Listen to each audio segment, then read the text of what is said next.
जय श्री राम दोस्तों। कैसे हैं आप? उम्मीद है आप अच्छे होंगे।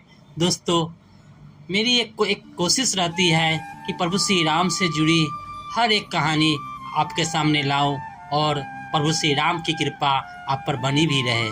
इसलिए मैं प्रभु श्री राम के जीवन से जुड़ी एक कथा कोशिश मेरी यही रहती है कि आप तक पहुँचे। दोस्तों, आज मैं जो बताने जा रहा हूँ वह कबंध का वध है। चलिए विस्तार से बताते हैं आपको। पक्षीराज जटायु के लिए जल अंजलि दान कर राम और लक्ष्मण सीता की खोज में दक्षिण दिशा की ओर चले। कुछ आगे चलकर वो एक ऐसे वन में पहुंचे जो बहुत से वृक्षों, झाड़ियों एवं लता बेलों द्वारा सभी ओर से घिरा हुआ था। अत्यंत दुर्गम, गहन और दुर्गम था। उसे पार कर वो कौचारण्य नामक वन में, जो कि जन्म स्थान से 3 कोस दूर पर स्थित था, उसके भीतर वे पहुंचे।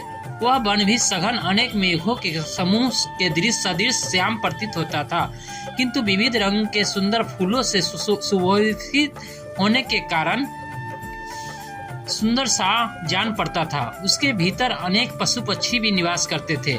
वहां पर उन्होंने सीता को खोजना आरंभ किया, किंतु बहुत खोजने पर भी कोई परिणाम नहीं निकला, तो वे आगे चले। इस वन को पार कर वे मतंग मुनि के आश्रम जा पहुंचे। वन भी भयानक और हिंसक पशुओं से परिपूर्ण था। घूमते घूमते वे ऐसी पर्वत कंदरा पर पहुंचे तो पाताल की भांति गहरी और सदा अंधकार से भरी रहती थी। उस विशाल कंदरा के मुख पर एक अत्यंत मलिन, लंबे पेट वाली, बड़े बड़े दांतों वाली और बिखरे केस वाली मलिन मुखी विकराल राक्षसी बैठी हुई थी। राम लक्ष्मण को देखकर वह अट्ठास करती हुई दौड़ी और लक्ष्मण से लिपट कर बोली, आओ हम दोनों रमन करें। मेरा नाम अयोमुखी है, तुम मुझे पति रूप में मिले हो और मैं तुम्हारी भार्या हूँ। उसकी यह कुचेष्टा को से क्रुद्ध होकर लक्ष्मण ने अपने म्यान से तलवार निकाली और उसके नाक और कान और स्तन काट डाले। उसके सारे शरीर पर रक्त की धाराएं बहने लगी। वह चित्कार करती हुई वहां से भाग गई। अयोमुखी के भाग जाने के पश्चात दोनों भाई थोड़ी दूर गए थे। वन में भयंकर आंधी चलने लगी। उन्हें एक भयंकर स्वर सुनाई दिया, जिसकी गर्जना से संपूर्ण वन प्रांत गूंज उठा।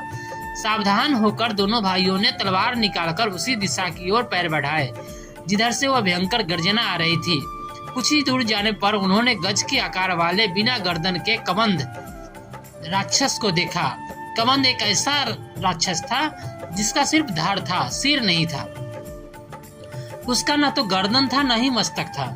उसके पेट में ही उसका मुंह बना हुआ था और छाती में ललाट था, जिसमें अंगारे के समान दहकती हुई एक ही आंख थी।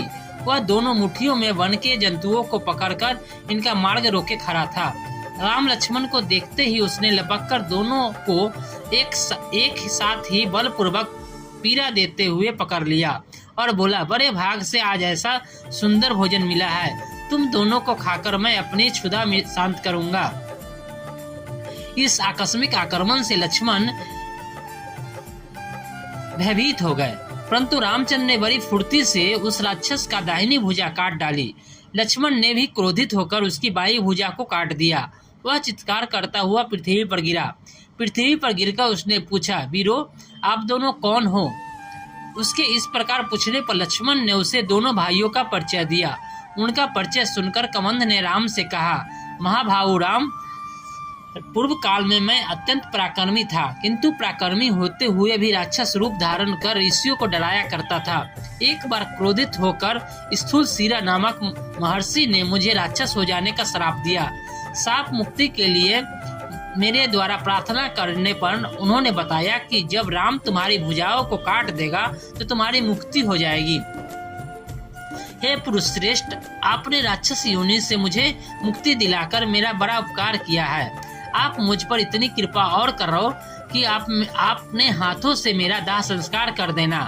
कबंध की प्रार्थना को सुनकर राम बोले, हे राक्षस राज, मैं तुम्हारी इच्छा अवश्य पूरी करूंगा। मैं तुमसे कुछ सूचना प्राप्त करना चाहता हूँ, आशा है अवश्य दोगे। दंडक वंश से मेरी अनुपस्थिति में लंकापति रावण ने मेरी पत्नी का अपहरण करके ले गया है। मैं उसके बल, पराक्रम, स्थान आदि के विषय में तुमसे पूरी जानकारी चाहता हूँ। यदि जानते हो तो बताओ। राम का प्रश्न सुनकर कबंध बोला, हे रघुनंदन, रावण बड़ा बलवान और शक्तिशाली नरेश है। उससे देव दानव सभी भयभीत रहते हैं।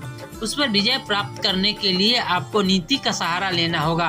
आप यहाँ से पंपा सरोवर चले जाइए। वहाँ ऋष्यमुख पर्वत पर वानरों के राजा सुग्रीव अपने 4 वीर वानरों के साथ निवास करता है। वह अत्यंत वीर, पराक्रमी, तेजस्वी, बुद्धिमान, धीर, नीति निपुण है। उसके पास एक विशाल पराक्रमी सेना भी है, जिसकी सहायता से आप रावण पर विजय प्राप्त कर सकते हैं। उसके ज्येष्ठ भ्राता बाली ने उसके राज और उसकी पत्नी का अपहरण कर लिया है। यदि आप उसे मित्र बना सके तो आपका कार्य सिद्ध हो जाएगा। वह राक्षसों के सब स्थलों को जानता है और उनकी मायावी चालों को भी समझता है। उसे भी इस समय एक सच्चे पराक्रमी मित्र की आवश्यकता है। आपका मित्र बन जाने पर वह अपने वानरों को भेजकर सीता की खोज करा देगा। साथ ही सीता को वापस दिलाने में भी आपकी सहायता करेगा। इतना कहकर कबंध ने अपने प्राण त्याग दिए। प्रभु श्री राम ने उनका अंतिम संस्कार कर लक्ष्मण सहित पंपासर की ओर चले। पंपासर के निकट उन्होंने एक सुंदर सरोवर देखा, जिसमें दोनों भाइयों ने स्नान किया। दोस्तों, आज की कहानी मैं यहीं समाप्त करता हूँ। कल इसके आगे की कहानी आपको जरूर सुनाऊंगा। तब तक के लिए जय श्री राम। धन्यवाद।